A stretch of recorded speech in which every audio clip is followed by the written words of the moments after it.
Thanks, Alex. I appreciate it. I'm Mike Turner. I'm the Ashburn supervisor here in Loudoun County, Virginia, and we're doing a lot of stuff here locally. Since I've been in office for about two and a half years, one of the very first things we did was create an environmental commission. It's a robust citizens commission that is examining all aspects of the environmental and climate change crisis here locally in Loudoun County, with an eye towards what kinds of local programs that we can implement. Recognizing that one of the key ways that we can have that effect to the best effect in our own local area is electric vehicles. We're in the process right now of converting the entire county vehicle fleet to electric, and examining the best way to do that. We're also involved. I'm on the Northern Virginia Transportation Commission, and we're involved in zero-emission bus programs across Northern Virginia. So we're recognizing the kinds of things that we can do here locally.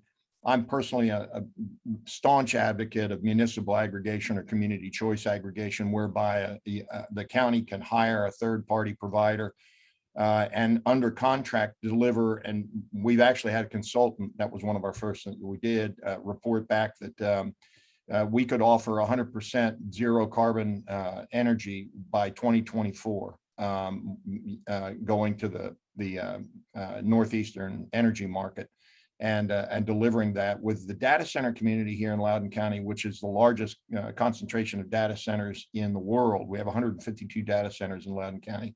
They are enormous consumers of fossil fuel energy. And they are anxious to move to zero carbon energy. So municipal aggregation, we would be the biggest model in the country if we implemented it. Municipal aggregation has a huge impact. And I heard an idea the other day. I'm also the chair of the Transportation Land Use Committee, and somebody suggested, why do we simply require all new gas stations in Loudoun County to offer high-speed charging stations? The proposal was to not allow any more gas stations in Loudoun County and only allow high-speed charging stations, which I thought was great, maybe a little radical to get off the ground. So I suggested, why don't we implement an ordinance here in the county that requires any new gas station to have as many spots with high-speed charging stations as they do gas pumps. So if you have 9 gas pumps, you need to offer 9 parking spots with 9 high-speed chargers at the gas station. And I can tell you, as an electric vehicle owner, I'm constantly in search of where to go charge my vehicle. So those are the kinds of things that we're doing at the local level. And I am struck by the fact that to a large degree, we're doing this at the county level almost in isolation. I don't know that we have a headwind, but we certainly don't have a tailwind, as long as the federal government can't mount a really coherent national effort to move us to energy independence and to address climate change. The portions of the Build Back Better Act that address this would be absolutely instrumental. $500 billion directed towards climate change initiatives. We just implemented a lot of the funding that came out of the American Rescue Plan Act, the ARPA funding.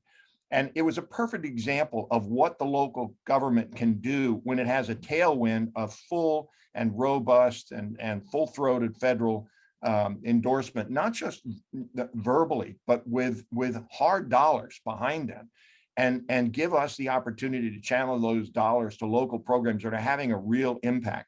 And we could do the same thing. The Defense Production Act is a start. $500 million is not that much, but at least it's a nod. It kind of reinforces how absolutely critical the midterm elections are in November and in 2024.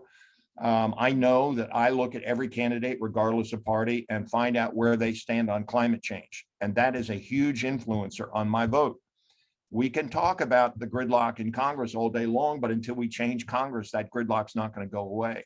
And as a county official, I can tell you, we really, really like it when we're working together as a full functioning integrated team, federal, state, and local, in the same direction.